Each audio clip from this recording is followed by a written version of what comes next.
नमस्कार मित्रांनो, स्वागत आहे तुमच्या नव्या व्हिडिओमध्ये, ज्यामध्ये आज आपण बघणार आहोत की BCS का करावं, बॅचलर ऑफ कम्प्युटर सायन्स का करावं. की ज्या बघा कोणकोणती अशी कारणे आहेत की ज्याद्वारे तुम्ही ठरवू शकता की तुम्हाला BCS करावा की नाही. तर तेच आपण आज बघणार आहोत. तर व्हिडिओ शेवटपर्यंत बघा आणि चॅनलवरती नवीन असाल तर सबस्क्राईब पण करून द्या. आणि चला बघूया की BCS का करावा. तर बघा, सगळ्यात पहिलं आणि सगळ्यात महत्त्वाचं कारण की interest in computer and technology. बघा, ज्या मुलांना किंवा ज्या विद्यार्थ्यांना कम्प्युटर किंवा प्रोग्रामिंग असेल, कोडिंग असेल किंवा नवीन टेक्नॉलॉजी असेल याच्यामध्ये इंटरेस्ट असेल, तर त्यांनी BCS नक्की करावा. कारण BCS मध्ये तुम्हाला खूप सारे जे स्किल असतात, टेक्नॉलॉजी विषयी, कोडिंग विषयी, प्रोग्रामिंग लँग्वेजेस शिकवले जातात त्यामध्ये खूप सारे तुम्हाला.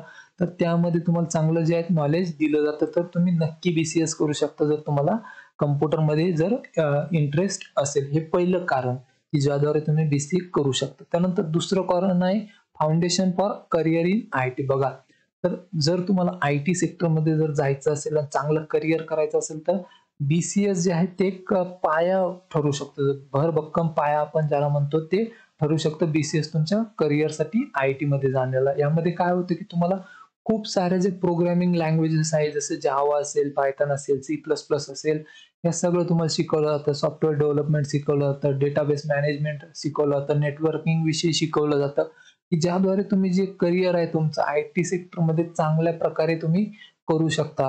तर हे झालं दुसरं कारण. त्यानंतर येतं तिसरं की करिअर अपॉर्च्युनिटीज. बघा, हे खूप महत्त्वाचं कारण आहे की ज्याद्वारे तुम्ही ठरवू शकता की तुम्हाला BCS करावा की नाही. तर बघा, BCS नंतर तुम्हाला खूप सारे जे करिअर अपॉर्च्युनिटीज असतात त्या मिळत असतात. खास करून IT सेक्टरमध्ये, जसं की तुम्ही सॉफ्टवेअर डेव्हलपर होऊ शकता, सिस्टम अॅनालिस्ट असेल, डेटाबेस ॲडमिनिस्ट्रेटर असेल, नेटवर्क ॲडमिनिस्ट्रेटर असेल किंवा सॉफ्टवेअर टेस्टर असेल, हे जॉब तुम्हाला मिळत असतं. तर तुम्हाला खूप चांगल्या पद्धतीने ते प्लेसमेंट वगैरे जे असते ती मिळत असते. तर हे कारण आहे की ज्याद्वारे तुम्ही ठरवू शकता की BCS करावा. त्यानंतर बघा, पुढचं कारण आहे की इंडस्ट्री डिमांड. तर बघा, सध्या खूप इंडस्ट्रीमध्ये डिमांड आहे BCS वाल्यांची. जर तुम्ही BCS करत असाल तर याद्वारे तुम्हाला जी इंडस्ट्रीमध्ये डिमांड आहे ती खूप चांगली आहे सध्या.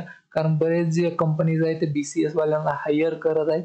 तर तुम्हाला जी प्लेसमेंट आहे ती सहजरित्या मिळून जाईल. त्यानंतर शेवटचं कारण आहे एंटरप्रेन्योरशिप जी अपॉर्च्युनिटीज आहे ती मिळते. म्हणजे बघा, आता जर तुम्हाला कोणत्या कंपनीमध्ये वगैरे काम करायचं नसेल तर तुम्ही एंटरप्रेन्योर सुद्धा बनवू शकता. त्यामध्ये तुम्हाला स्टार्टअप चालू करायचं असेल स्वतःचं, तुम्ही ते करू शकता किंवा फ्रीलान्सिंग सुद्धा तुम्ही करू शकता. तर हे चांगल्या गोष्टी आहे की ज्याद्वारे तुम्ही ठरवू शकता की BCS का करावा. तर ह्या सगळ्या गोष्टी होत्या. आणि याच्या व्यतिरिक्त जर आणखी काही माहिती हवी असेल तर मला कमेंटमध्ये नक्की विचारू शकता. मी तिथे तुम्हाला नेहमी रिप्लाय करत असतो.